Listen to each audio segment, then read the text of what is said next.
A Senate inquiry by the Labor and Greens are asking the Albanese government to look at implementing a 4-day week. Greens Senator Barbara Pocock chaired the inquiry and is urging government to examine the ambitious reforms that could improve people's quality of life. Well, joining me live is founder of Inventium and author of Timewise, Dr. Amantha Imber. Thanks so much for joining us, Samantha. Now, you ran your own experiment at Inventium in 2020 regarding the 4-day working week. What was the outcome? The outcome was amazing. So we had a big uplift in productivity, despite the fact that we were working one less day a week, about a 26% increase in productivity, and engagement, job satisfaction all went up and stress levels went down, and we hit our financial targets 2 months early. So it was a success, and so we made it permanent. So Inventium's been running the 4-day week for, 2.5 years now. Yes, I remember speaking to you when you first did it. So yes, you're certainly one of the pioneers with this type of working week. So people basically work less hours, they get paid the same amount but are more productive. That's exactly right. So people still get paid a full-time salary, but they're expected to work 80% of the time, so 4 out of 5 days, but still to produce the output that we would expect of a full-time worker, someone doing a standard 38 or 40 hour week. So I guess the question is, can this be a one size fits all? I mean, when you look at the diverse occupations that we do have, I mean, the TV industry, I'm not sure whether we could potentially do a lot of what they're saying, other industries as well, where you've got to be on call and so forth.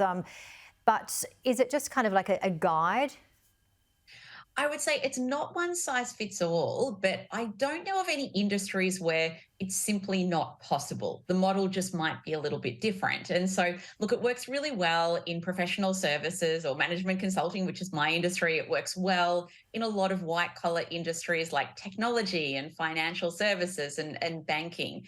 But also, I mean, people think that we just don't work on that fifth day. But the reality is, and from my knowledge of other companies that have run the 4-day week, it's not like you just don't clock on at all on that fifth day. I know my team at Inventium will often check emails once or twice a day on a Friday, which is our day off, so to speak.